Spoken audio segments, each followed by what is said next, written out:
So dear students, English a hero. This is the first lesson for 10th standard. This lesson is written by R.K. Narayan. R.K. Narayan, he was the greatest Indian English novelist. So now we are going to talk about a hero. Lesson heading is a hero.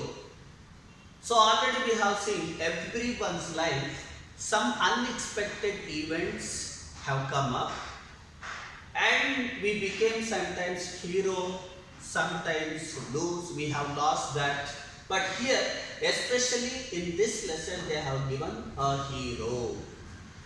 Here, now we are going to study about the author firstly. See, poet name is R.K. Narayan. He was the greatest Indian English novelist. Just we learn about him. ಸ್ವಲ್ಪ ತಿಳ್ಕೊಳ್ಳೋಕೆ ಹೋಗೋಣ ಇದ್ರ ಬಗ್ಗೆ.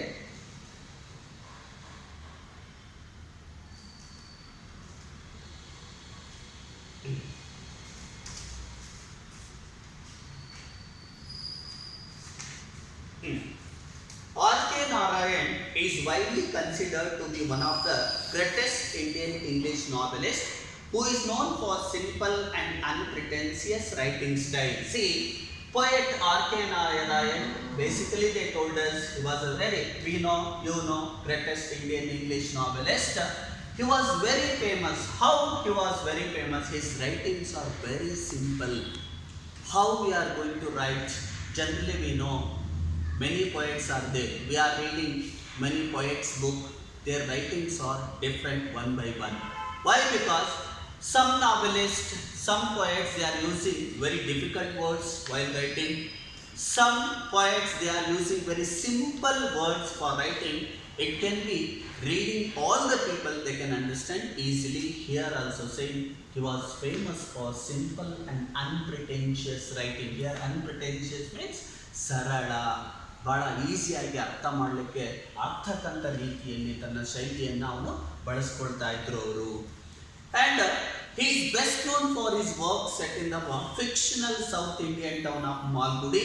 His works include, see, he was known for his works. ಯಾವುದರಿಂದ ಇವನು famous ಆದ ಅಂತ ಹೇಳಿದ್ರೆ, he set fictional South Indian town of Malgudi ಅಂತಕ್ಕಂಥ ಒಂದು ಆಲ್ರೆಡಿ ಮಾಲ್ಗುಡಿ ಅಂತಕ್ಕಂಥ ಒಂದು ವರ್ಡ್ ಇಂದ ಇವತ್ತು ಫಿಲ್ಮು ಬಂದಿದೆ.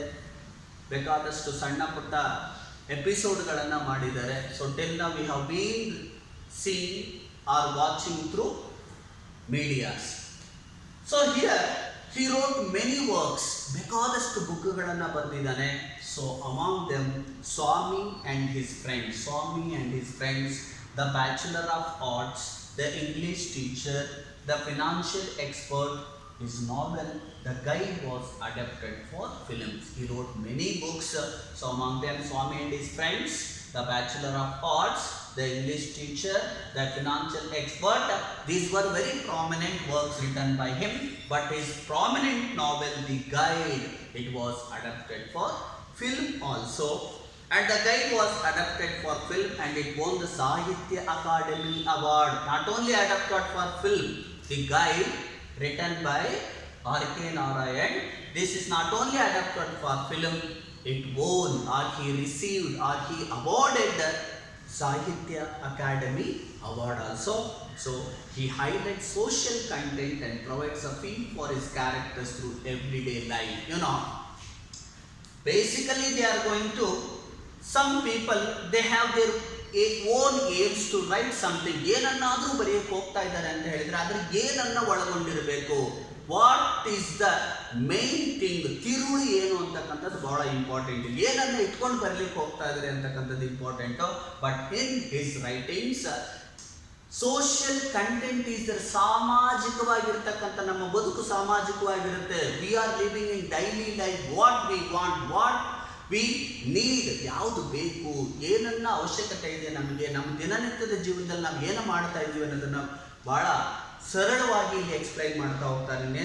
ಹಿ feels for his characters through every day life. He was nominated to the Rajya Sabha. He was a great poet and he was nominated for Rajya Sabha also. Rajya Sabha, Lok Sabha and Rajya Sabha.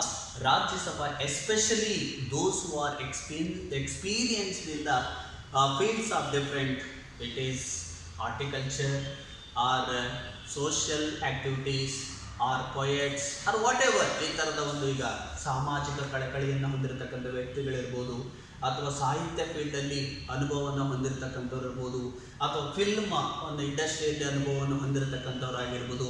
ಈ ಥರದ ಅನುಭವವನ್ನು ಹೊಂದಿರತಕ್ಕಂಥ experienced persons ಅಂತ ಯಾರು ಇರ್ತಾರೋ, ದೇವರ್ already they became famous. So that reason from these fields Rajya Sabha has been nominated some people. ಅದು ಗೊತ್ತಲ್ವ ನಿಮಗೆ, ಅದು ಸೋಷಿಯಲ್ ಬರ್ತಕ್ಕಂಥದ್ದು. ಕೆಲವು ವ್ಯಕ್ತಿಗಳನ್ನು ನಾಮಿನೇಟ್ ಮಾಡತಕ್ಕಂಥದ್ದು ಇಲ್ಲಿ ಕಾಣ್ಬೋದು. ಹಾಗಾಗಿ R.K. Narayan also he was nominated for Rajya Sabha and the upper house of Indian parliament. Lok Sabha and Rajya Sabha. Lokasabha is lower house of the parliament and Rajya Sabha is the upper house of the parliament, basically. So this is small introduction of about the author. Now let's study about lesson. Lesson, a hero, the statement they have given here, it is a wonderful story. It is very curiosity story. ನಾವು ಹೇಳ್ತಾ ಹೋದಂಗೆ curiosity ಉಂಟಾಗ್ತಕ್ಕಂಥ ಒಂದು story. I tell you in English and Kannada also. ಈಸಿಯಾಗಿ ಅರ್ಥ ಆಗಲಿ ನಿಮಗೆ, ಈಸಿಯಾಗಿ ಅರ್ಥ ಮಾಡ್ಕೋಬೇಕು. So that reason I am going to tell the story of a hero. Here mainly main character is Swami. This lesson, Swami and his father, mother, grandma.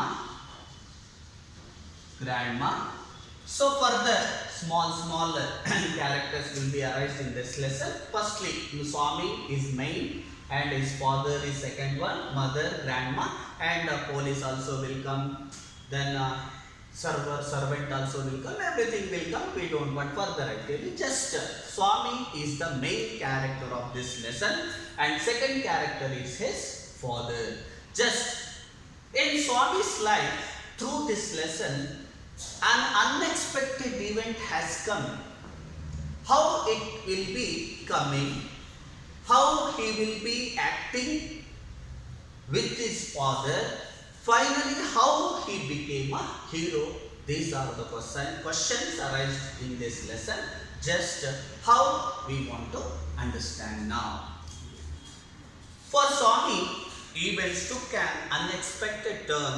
Father looked over the newspaper he was reading under the hall lamp and said, "Swami, listen to this. News has been received about the bravery of a village lad who, while returning home by the jungle path, came face to face with a tiger." Here, for Swami, events took an unexpected turn. For Swami goskara ಇಲ್ಲಿ unexpected, ಯಾರು ಊಹೆ ಮಾಡ್ತಕ್ಕಂಥದ್ದು ಅಥವಾ ಊಹೆ ಮಾಡದೇ ಇರೋ ರೀತಿಯಲ್ಲಿ ಒಂದು ಬದಲಾವಣೆ ಅಂತಕ್ಕಂಥದ್ದು ನಡೀತಾ ಇದೆ ಅವನ ಲೈಫಲ್ಲಿ. Father looked over the news paper.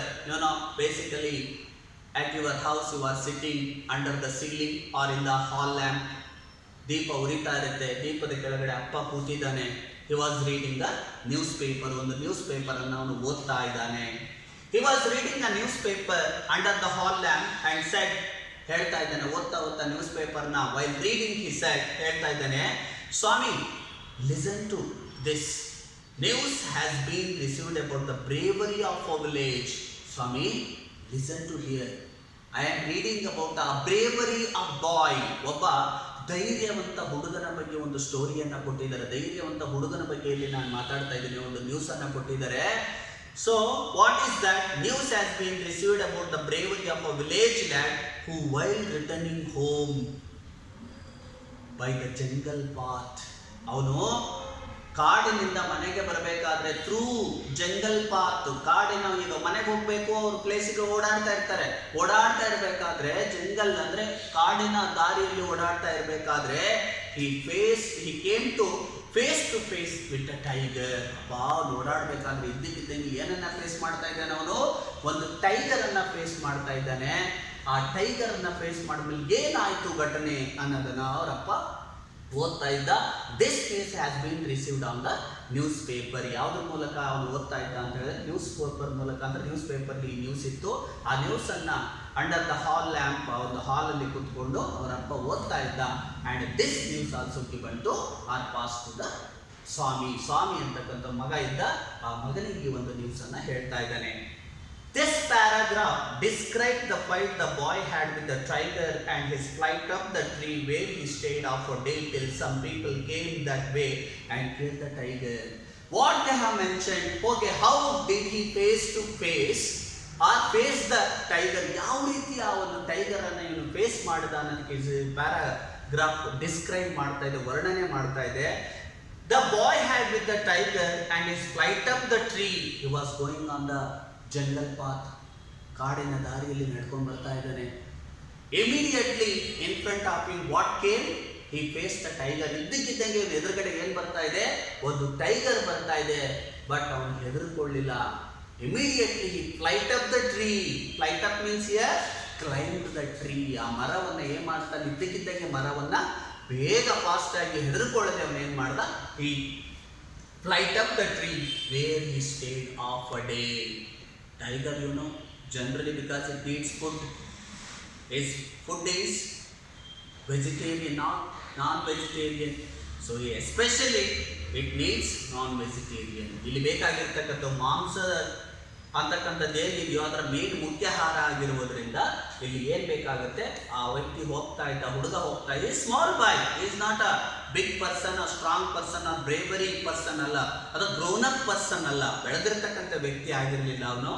Just is a small ಬಾಯ್, ಒಬ್ಬ ಹುಡುಗ ಆಗಿದ್ದ. ಹಂಗಾಗಿ ಈ ಫ್ಲೈಟ್ ಆಫ್ ದ ಟ್ರೀ, ಮರ ಹತ್ತಿ ಕೂತ್ಕೊಳ್ತಾ ಇದ್ದಾನೆ. ಈ ಸ್ಟೇಡ್ ಆಫ್ ಡೇ, ಅಲ್ಲಿ ಎಷ್ಟೊತ್ತು ಕಳೀತಾ ಇದ್ದಾನೆ, ಅರ್ಧ ದಿನಗಳ ಕಾಲ ಮರದ ಮೇಲೆ ಕುತ್ಕೊಂಡಿರ್ತಾನೆ. And tiger also waiting for him. ಆ ಒಂದು ಟೈಗರ್ ಸಹ ಅವನಿಗೋಸ್ಕರ ಮರದ ಕೆಳಗಡೆನೇ ಕುತ್ಕೊಂಡು ಕಾಯ್ತಾ ಇತ್ತು. And day till some people came that way and kill the tiger. Finally he was stayed over the tree or on the tree. ಮರದ ಮೇಲೆ ಕುತ್ಕೊಂಡಿದ್ದಾನೆ, ಮರದ ಮೇಲೆ ಕುತ್ಕೊಂಡು ಕಾಯ್ತಾ ಇದ್ದಾನೆ. Tiger also waiting for under the tree. ಮರದ ಕೆಳಗಡೆ ಕುತ್ಕೊಂಡು ಅವನಿಗೆ ಯಾವ ಕೆಳಗೆ ಬರ್ತಾನೆ, ನಾನು ಯಾವಾಗ ತಿಂದು ಬಿಡ್ತೀನೋ, ನಾನು ಸಾಯಿಸ್ಬಿಡ್ತೇನೋ ಅಂತ ಕಾಯ್ತಾ ಇದೆ.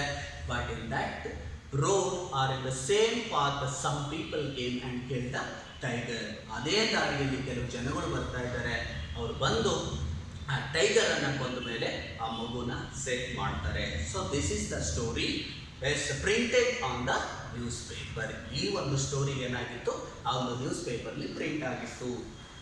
After reading it through, father looked at Swami fixedly and asked, what do you say to that? After reading this newspaper, after reading this story, father was reading. After reading this, ಇದನ್ನು ಓದಿದ ನಂತರ, ಅಪ್ಪ ಓದ್ತಾ ಇದ್ದಾನೆ, ಇದನ್ನು ಓದಿದ ನಂತರ he was looking fixedly at ಸ್ವಾಮಿ. ಸ್ವಾಮಿ ಕಡೆಗೆ ನೋಡ್ತಾ ಇದ್ದಾನೆ, ಅವನ ಕಡೆಗೆ ನೋಡಿ, Swami what do you say about this? ಈ ಒಂದು ಸ್ಟೋರಿ ಬಗ್ಗೆ ನಿನ್ನ ಅಭಿಪ್ರಾಯ ಏನು, ನೀನೇನು ಹೇಳ್ತೀಯಾ ಅಂತ ಕೇಳಿದ. Swami said, I think he must have been a very strong and grown up person, not a boy at all. He thought, who thought? Swami thought. ಮಗ ಯೋಚನೆ ಮಾಡ್ತಾ ಇದ್ದಾನೆ, daddy I think he must have been a very strong and grown up person, not a boy. ನೋಡಿ daddy, he was not a boy. ಇವನು ಬರೀ ಸಣ್ಣ ಹುಡುಗ ಅಲ್ಲ ಇವನು. I think he was very strongest and grown up person ಇರ್ಬೋದು ಇವನು. ಯಾರು ಸಹ how it is possible, how a small boy, how he has to face a tiger and how he has to escape from the tiger, ಯಾವ ರೀತಿಯಾಗಿ escape ಆಗಲಿಕ್ಕೆ ಸಾಧ್ಯ ಇದೆ, ಯಾವ ರೀತಿ ತಪ್ಪಿಸ್ಕೊಳ್ಳಿಕ್ಕೆ ಸಾಧ್ಯ ಇದೆ? ಸಾಧ್ಯ ಇಲ್ಲ daddy. So I think he has been a very strong and grown up person, not a boy at all. ಇವನು ಯಾವುದೇ ಕಾರಣಕ್ಕೂ ಏನಲ್ಲ, ಇವನು ಸಣ್ಣ ಹುಡುಗ ಅಲ್ಲ. I think he was a very strong and grown up person. How could a boy fight a tiger daddy? How could a boy, ಹೇಗೆ ಒಬ್ಬ ಸಣ್ಣ ಮಗು, ಒಂದು ಸಣ್ಣ ಹುಡುಗ, ಹೌ ಕುಡ್ ಅ ಬಾಯ್, ಒಂದು ಸಣ್ಣ ಹುಡುಗ ಫೇಸ್ ಅ ಟೈಗರ್? ಯಾವ ರೀತಿ ಫೈಟ್ ಮಾಡೋಕ್ಕಾಗುತ್ತೆ ಆ ಒಂದು ಟೈಗರ್ ಜೊತೆಗೆ ಅಂತ ಹೇಳಿ ಹೇಳಿದ. You think you are a wiser than the newspaper? Father side, ಅಯ್ಯೋ ಮನಸ್ಸಲ್ಲಿ ಅಂದ್ಕೊಳ್ತಾ ಇದ್ದಾನೆ, you think you are wiser than the newspaper. ಓಹೋ ಮಗನೇ, ನೀನು ಆ ನ್ಯೂಸ್ ಪೇಪರ್ಗಿಂತ ಬುದ್ಧಿವಂತನಾಗಿ ಮಾತಾಡ್ತಾ ಇದೆಯಾ. ಫಾದರ್ ಸ್ನೀರ್, ಫಾದರ್ ಅವನಷ್ಟಕ್ಕೆ ಅವನೇ ಅನ್ಕೊಳ್ತಾ ಇದ್ದಾನೆ, you are thinking wiser than the ನ್ಯೂಸ್ ಪೇಪರ್ಗಿಂತ ಬುದ್ಧಿವಂತನಾಗಿ ಮಾತಾಡ್ತಾ ಇದೆಯಾ. Sneered here he says something very kind way, ಅಂದರೆ ಭಾಳ ಒಂದು ಲೋ ಧ್ವನಿಯಲ್ಲಿ ಹೇಳ್ತಕ್ಕಂಥದ್ದು ಅವನ ಪಾಡಿಗೆ ಅವನು ಹೇಳ್ಕೊಂಡ. Again, a man may have the strength of an elephant and yet to be coward. For example, a man have a strength of an elephant. ನೋಡಿ, ಒಬ್ಬ ಎಲಿಫೆಂಟ್ ಅಂತಕ್ಕಂಥದ್ದು ಆಲ್ರೆಡಿ ನಾವು ನೋಡ್ಬಿಟ್ಟಿದ್ವಿ, ಅದಕ್ಕೆ ಎಷ್ಟು ಪವರ್ ಇರುತ್ತೆ, ಅದು ಎಷ್ಟು ಸ್ಟ್ರಾಂಗ್ ಆಗಿರುತ್ತೆ, how it was very strong, how it is very strong ಅಂತಕ್ಕಂಥದ್ದನ್ನೇ ಎವ್ರಿ ಒನ್ ನೋಸ್ ಆಲ್ರೆಡಿ, ಎಲ್ರಿಗೂ ಗೊತ್ತಿರತಕ್ಕಂಥದ್ದು. ಒಬ್ಬ if he has a strength of an elephant, ಒಂದು ವ್ಯಕ್ತಿ ಒಂದು ಎಲಿಫೆಂಟ್ಗಿಂತ ಶಕ್ತಿಯನ್ನು ಹೊಂದಿದ್ದಾನೆ ಅಂತ ಹೇಳಿದ್ರು ಸಹ ಎಟ್ ಟು ಬಿ ಕೋವರ್ಡ್, ಇವನು ಆದರೂ ಸಹ ಭಯ ಪಡ್ತಿರ್ತಾನೆ, ಕೋವರ್ಡ್ ಆಗಿರ್ತಾನೆ, ಹೇಡಿ ಆಗಿರ್ತಾನೆ. ಯಾಕಂದರೆ ಟೈಗರ್, ಲಯನ್ ಅಂತ ಹೇಳಿದರೆ ನಾವು ಭಯ ಪಡ್ತಕ್ಕಂಥದ್ದು ನಾರ್ಮಲ್ ಆಗಿ. ಒಂದು ಆನೆನೂ ಸಹ, ಒಂದು ಎಲಿಫೆಂಟು ಸಹ ಭಯ ಪಡುತ್ತೆ. ಆ ಒಂದು ಸ್ಟ್ರೆಂತನ್ನು ಹೊಂದಿರತಕ್ಕಂಥ ವ್ಯಕ್ತಿನೂ ಸಹ ಇಲ್ಲಿ ಭಯ ಪಡ್ತಿರ್ತಾನೆ. ವೆರಾಸ್ another may have the strength of straw, but if he has courage, okay, we agree that ಒಂದು ವೇಳೆ ಅವನಿಗೆ ಧೈರ್ಯ ಇತ್ತು ಅಂತ ಅನ್ಕೊಳ್ಳೋಣ. if he has courage or else, ಒಂದು ವೇಳೆ ಅವನಿಗೆ ಧೈರ್ಯ ಇದೆ ಅಂತ ಅನ್ಕೊಂಡ್ರು, he can do anything. ಏನು ಮಾಡ್ತಾನೆ ಅನ್ಕೊಂಡ್ರು, courage is everything, strength and age are not important ಅಂತ ಹೇಳ್ತಾನೆ ಅವರಪ್ಪ. ಕರೇಜ್ ಈಸ್ ಎವ್ರಿಥಿಂಗ್, ಧೈರ್ಯ ಅಂತಕ್ಕಂಥದ್ದು ಬಹಳ ಇಂಪಾರ್ಟೆಂಟು. ಈಗ ಎದುರುಗಡೆ ಬರ್ತಾ ಇದೆ ಅಂತ ಹೇಳಿದ್ರೆ ಅಯ್ಯೋ ನನ್ನಿಂದ ಏನೂ ಆಗಲ್ಲ ಅಂತ ಅವ್ನು ಭಯ ಪಟ್ಟಿದ್ರೆ ಅವನಿಂದ ಏನು ಮಾಡೋಕ್ಕಾಗ್ತಿರ್ಲಿಲ್ಲ. Because he has a courage, so that reason immediately he climb up the tree and sat there. ನೋಡಿ, ಎದುರುಗಡೆ ಟೈಗರ್ ಬರ್ತಾ ಇದೆ ಅಂತ ಹೇಳಿ ನಾನು ಭಯ ಪಟ್ಕೊಂಡು ಅಲ್ಲೇ ಇದ್ಬಿಟ್ರೆ ನನ್ನನ್ನು ತಿಂದುಬಿಡೋದು, ಅಥವಾ ಅವನನ್ನು ತಿಂದುಬಿಡೋದು ಆ ಹುಡುಗನನ್ನು. ಆದರೆ ಅವನು ಧೈರ್ಯ ಮಾಡ್ದ, because he has a courage, ಅವನಿಗೆ ಧೈರ್ಯ ಇತ್ತು. ಆ ಕಾರಣಕ್ಕೋಸ್ಕರ ಅವನು ಧೈರ್ಯ ಮಾಡಿ ಏನು ಮಾಡ್ದ, immediately he made a plan and he climb the tree. ಒಂದು ಪ್ಲ್ಯಾನನ್ನು ಮಾಡಿಕೊಂಡು ಇಮಿಡಿಯೇಟ್ ಆಗಿ ಮರವನ್ನು ಹತ್ತಿ ಕೂತ. That is called courage. ಅದನ್ನೇ ನಾವು ಏನಂತ ಕರಿತಾ ಇದ್ದೀವಿ, ಧೈರ್ಯ ಅಂತಕ್ಕಂಥದ್ದು ಕರಿತೀವಿ. ಸೊ ಅಕಾರ್ಡಿಂಗ್ ಟು ಫಾದರ್, ಮಗನಿಗಿಂತ ಅಪ್ಪನ ಪ್ರಕಾರ ಕರೇಜ್ ಈಸ್ ಎವ್ರಿಥಿಂಗ್, ಧೈರ್ಯ ಅಂತಕ್ಕಂಥದ್ದು ಭಾಳ important. Strength and age are not important. Strength ಅಂತಕ್ಕಂಥದ್ದು ನನಗೆ ಇಷ್ಟು ದಪ್ಪ ಇದ್ದೀನಿ, ಇಷ್ಟು ಉದ್ದ ಇದ್ದೀನಿ, ಇಷ್ಟು ಶಕ್ತಿ ಇದೆ ಅನ್ನೋದು ಇಂಪಾರ್ಟೆಂಟ್ ಅಲ್ಲ, ಏಜು ಇಂಪಾರ್ಟೆಂಟ್ ಅಲ್ಲ. But courage is very important according to father. ಮಗ ಹೇಳಿದ ತಕ್ಷಣ ಅಪ್ಪ ಹೇಳಿದ, courage is very important. 1 marks question ನೋಡಿ, ಕೇಳ್ಕೊಳ್ಳಿ. This is 1 marks question which is most important thing in your life ಅಂತ ಕೇಳ್ಬೋದು, ಅಥವಾ ಜನರಲ್ ಆಗಿ ಕ್ವಶನ್ ಕೇಳ್ಬೋದು. Because this is English, application type of questions will be arised. ಈ ಥರದ ಕ್ವಶನ್ಗಳು ಇದರಲ್ಲಿ ಬಂದೇ ಬರುತ್ತೆ.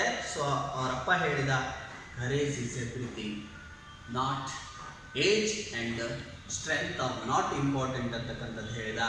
ಸ್ವಾಮಿ disputed the theory. How can it be father? Again he questioned, disputed him. How can it be father? ಯಾವ ರೀತಿ ಸಾಧ್ಯ ಇದು? Suppose I have all the courage. Okay daddy, I'll agree. Suppose, ಒಂದು ವೇಳೆ ಅನ್ಕೊಳ್ಳೋಣ, suppose I have all the courage, ನಾನು ಈ ರೀತಿ ಎಲ್ಲ ಧೈರ್ಯ ಇದೆ ಅಂತ ಅನ್ಕೊಳ್ಳೋಣ. What could I do if a tiger should attack me? What could I do if a tiger should attack me? ಒಂದು ವೇಳೆ ನನಗೆ ಧೈರ್ಯ, ಎಲ್ಲ ಥರದ ಧೈರ್ಯ ಇದೆ ಅಂತ ಅನ್ಕೊಳ್ಳೋಣ. If I have all the courage, but what could I do if a tiger attacked me? ಒಂದು ವೇಳೆ ಟೈಗರ್ ನನ್ನ ಮೇಲೆ ಬಂದು ಅಟ್ಯಾಕ್ ಮಾಡ್ತು ಅಂತ ಹೇಳಿದ್ರೆ ನಾನು ಏನು ಮಾಡ್ಬೋದು, ಯಾವ ರೀತಿ ಏನು ಮಾಡ್ಬೋದು ಅಂತ this question asked to father. Means this question asked by son to father. ಮಗನಿಂದ ಯಾರಿಗೆ? ಅಪ್ಪನಿಗೆ ಕೇಳಲ್ಪಟ್ಟಿರತಕ್ಕಂಥ ಪ್ರಶ್ನೆ ಆಗಿತ್ತು. Leave alone strength, can you prove you have courage? Leave alone strength. ಅವಾಗ ಏನು ಮಾಡಬೇಕು ಅಂದರೆ, ನಿನ್ನ ಸ್ಟ್ರೆಂತನ್ನು ಲೀವ್ ಮಾಡು, ಎಷ್ಟು ಸಾಧ್ಯ ಇದೆಯೋ ಅಷ್ಟು ಹಿಡ್ಕೊಳಕ್ಕೆ ಹೋಗಬೇಡ, ಫ್ರೀಯಾಗಿ ಬಿಟ್ಬಿಡು. ಆ್ಯಂಡ್ ಕೆನ್ ಯು ಪ್ರೂವ್, ಇದನ್ನು ಪ್ರೂವ್ ಮಾಡೇ ಬಿಡೋಣ ಅಂತ ಕೇಳ್ತಾ ಇದ್ದಾನೆ.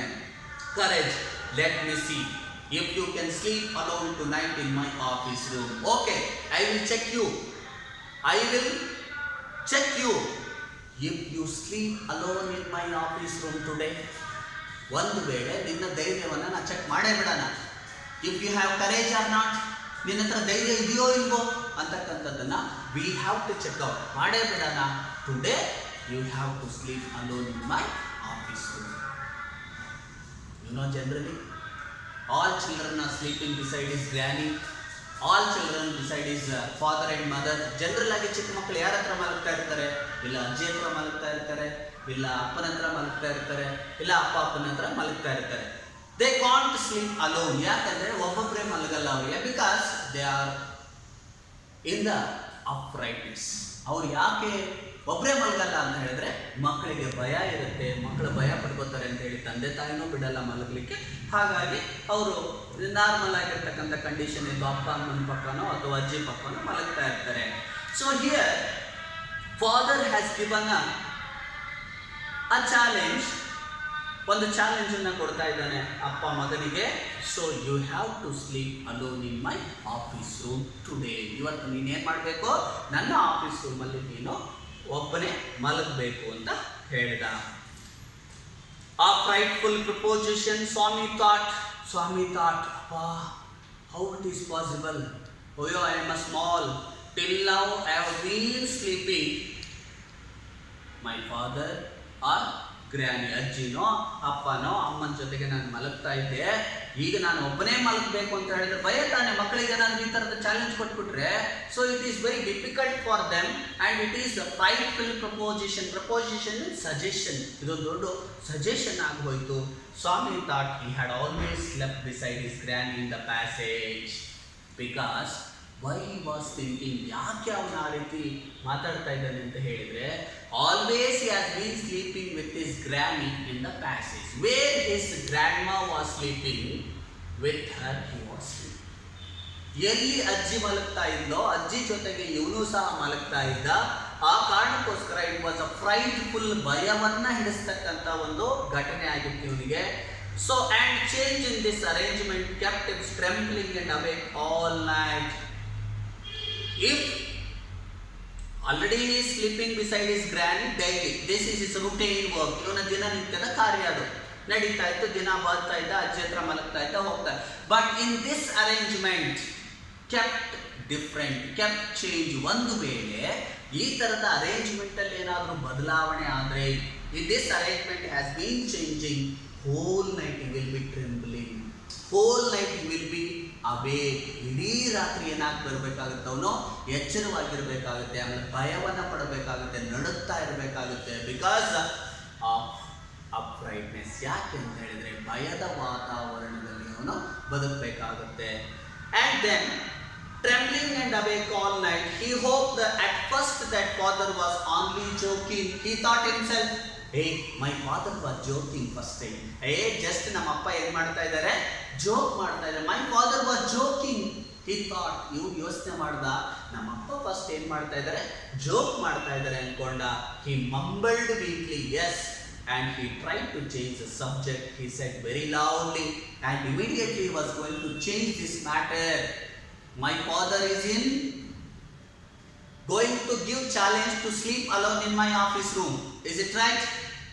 But before that he thought, oh, my father was joking. ನಮ್ಮ ಫಾದರ್ ಏನು ಮಾಡ್ತಾ ಇದ್ದಾರೆ? ಜೋಕ್ ಮಾಡ್ತಾ ಇದ್ದಾರೆ ಅನ್ಕೊಂಡ. So that is now he is going to change that matter. ಇದನ್ನೇ ಕಂಟಿನ್ಯೂ ಮಾಡಿದ್ರೆ, my daddy has to give some challenge to sleep alone in my office room, but not like that. I have to change this matter. ನಾನೇನಾದರೂ ಮಾಡಿ ಮ್ಯಾಟರ್ನ change ಮಾಡಬೇಕು, ನಮ್ಮಪ್ಪ ಅವಾಗ ನನ್ನನ್ನು ಬಿಡಬಹುದು ಅಂತ ಅಂದ್ಕೊಂಡ.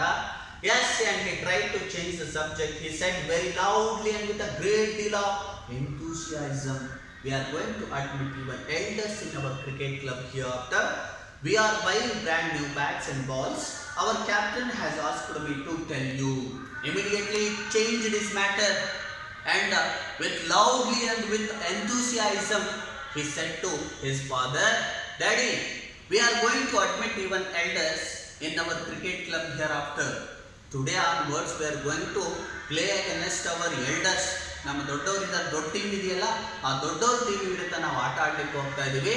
So my father our captain, team captain said to buy new bats in balls. ಹೊಸ ಬ್ಯಾಟ್ಗಳನ್ನು, ಹೊಸ ಬಾಲ್ಗಳನ್ನು ತಗೊಳ್ಳಿಕ್ಕೆ ಹೇಳಿದ್ದಾರೆ ನಮಗೆ.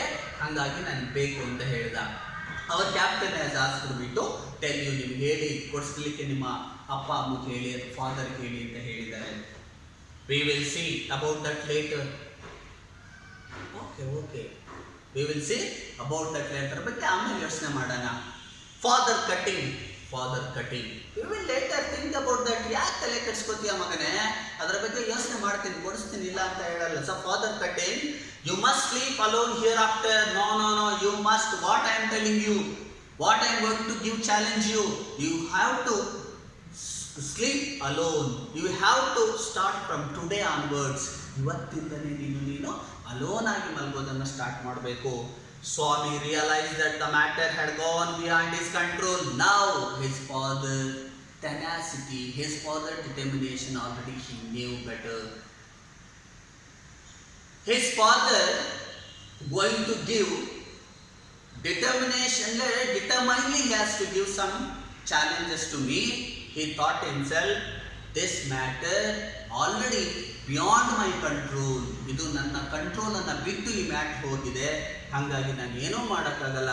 And from a challenge it had become a command. Before that his father has given challenge, but just ಏನು ಕೊಟ್ಟಿದ್ದ challenge, hey can you prove your courage ಅಂತ ಹೇಳಿದ. And you want to sleep today onwards, or you have to sleep alone in my office room ಅಂತ ಹೇಳಿದ್ದ. Before that just it became a challenge, but later on it became a command. ಇದೊಂದು order ಆಯ್ತು. ಈಗ ಮೊದಲು ಬರೀ challenge ಆಗಿತ್ತು, ಇವಾಗ ನಾವು ಇಟ್ ಬಿಕೇಮ್ ಅ ಕಮ್ಯಾಂಡ್. ಇದು ಆರ್ಡರ್ ಆಗಿ ಕನ್ವರ್ಟ್ ಆಯಿತು. A command. He knew his father's tenacity at such moments, but Swami also knew better about his father, because sometimes, some situation, his father tenacity he knew better. Tenacity means determination. ನಮ್ಮ ಅಪ್ಪ ಒಂದು ಸಾರಿ ನಿರ್ಧಾರವನ್ನು ತಗೊಂಡ ಅಂತ ಹೇಳಿದರೆ ಅದನ್ನು ಯಾವುದೇ ಕಾರಣಕ್ಕೂ ಚೇಂಜ್ ಮಾಡಲ್ಲ. ಆ ಕಾರಣಕ್ಕೋಸ್ಕರನೇ ನಮ್ಮ ಅಪ್ಪನ ಒಂದು ನಿರ್ಧಾರವನ್ನು ನಾನು ಬದಲು ಮಾಡೋಕ್ಕಾಗಲ್ಲ. So whatever he had given as a challenge before that, now it became command. I wanted to follow that. ಮಾಡಲೇಬೇಕಾಗುತ್ತೆ ಅನ್ನೋದು ಅವನಿಗೆ ಗೊತ್ತಿತ್ತು.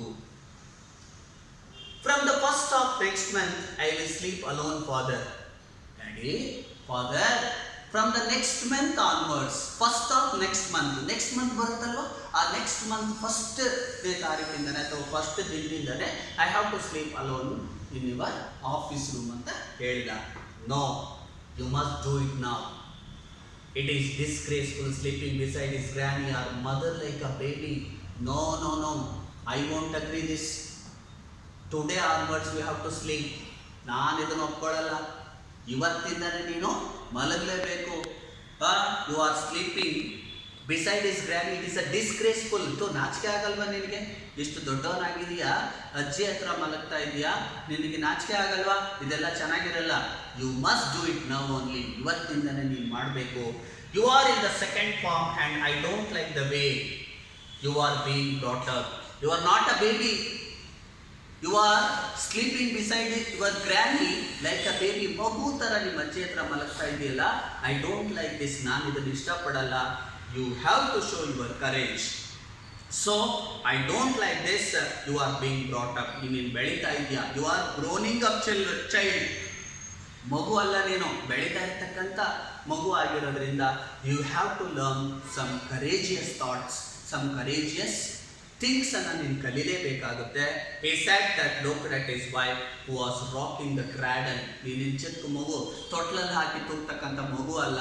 So generally father and mother ಮಗುಗೆ ಬೈಬೇಕಾದ್ರೆ, ಅಪ್ಪ ಯಾವತ್ತು ಬೈಬೇಕಾದ್ರೆ, when he was abusing, when he was talking with mother or father or grandmother, whoever will be there. So first of all he has to see towards wife. ಯಾವತ್ತೂ ಅಷ್ಟೇ, ಗಂಡ ಹೆಂಡತಿ ಜಗಳ ಆಗಬೇಕಾದ್ರೆ ಅಥವಾ ಮಗನ ಬಗ್ಗೆ ಜಗಳ ಆಗಬೇಕಾದ್ರೆ ಅಪ್ಪ ಯಾವತ್ತೂ ಹೆಂಡತಿ ಕಡೆ ನೋಡ್ತಾನೆ. ಆವಾಗ ಅವ್ರ ಅಮ್ಮನೇ ಹೇಳ್ತಾಳೆ, why do you look at me, why you say it. ನೀನು ಹೇಳ್ತಾ ಇದೆಯಾ ನಿನ್ನ ಮಗನಿಗೆ ಹೇಳು, but why do you look at me, ನನ್ನ ಕಡೆಗೆ ಯಾಕೆ ನೋಡ್ತಾ ಇದೀಯಾ, ನೋಡಬೇಡ. and she asked, I hardly know anything about the boy. ನನ್ನ ಮಗನ ಬಗ್ಗೆ ನನಗೆ ಗೊತ್ತು ಅಂತ ಹೇಳಿ ಗೊತ್ತಲ್ಲ. Always mothers are supporting children, not husband. ಯಾವತ್ತು ಮಕ್ಕಳು ಹೇಗೆ ಮಾಡ್ತಾರೆ, ಏನು ಮಾಡ್ತಾರೆ, ಯಾಕೆ ಏನು ಅಂತಕ್ಕಂಥದ್ದನ್ನು ಯೋಚನೆ ಮಾಡಲ್ಲ. ಆಲ್ವೇಸ್ ವಿತ್ ಲವ್, ಯಾವತ್ತೂ ಅವ್ರ ಪ್ರೀತಿಯನ್ನು ನೋಡ್ತಾರೆ ಹೊರತು. So mother said, I know about my boy, about my baby, about my child. ನನ್ನ ಮಗನ ಬಗ್ಗೆ ನನಗೆ ಚೆನ್ನಾಗಿ ಗೊತ್ತು, ನನ್ನನ್ನು ಯಾಕೆ ನೋಡ್ತೀರಾ ಅಂತ ಹೇಳಿದ್ದು. No I don't mean you said father. ನಾನು ಯಾವಾಗ ನೋಡಿದೆ, ಐ ಡೋಂಟ್ ಮೀನ್ ಯು, ನೀನು ಹೇಳ್ಕೊಂಡಂಗೆ ನಾನಲ್ಲಪ್ಪ, ನಂಗೆ ಹೇಳಿಲ್ವಲ್ಲ ಅಂತ ಹೇಳಿದ. If you mean your mother is spoiling him, if you mean, I think when you are looking me, I think are you mean I am spoiling my child life. ನಾನು ನನ್ನ ಮಗನ ಜೀವನವನ್ನು ಹಾಳು ಮಾಡ್ತಾ ಇದ್ದೀನಿ ಅನ್ನೋ ಥರ ನೀವು ನೋಡ್ತಾ ಇದ್ದೀರಾ. Tell us so and don't look at me, she said and turned away. ಹೇಳಿ ಅಂತ ಹೇಳಿ ನನ್ನ ಕಡೆ ನೋಡಬೇಡಿ, ಹೋಗಿ ನೋಡ್ಕೊಳ್ಳಿ ಹೋಗಿ. He said and turned away. ಅವಳು ಹಂಗೆ ಹೇಳಿ ತನ್ನ ಪಾಡಿಗೆ ತನ್ನ ತಿರುಗಿ ಒಳಗಡೆ ಹೋದ್ಲು. So very interesting. Further very curiosity will be there in this lesson. Further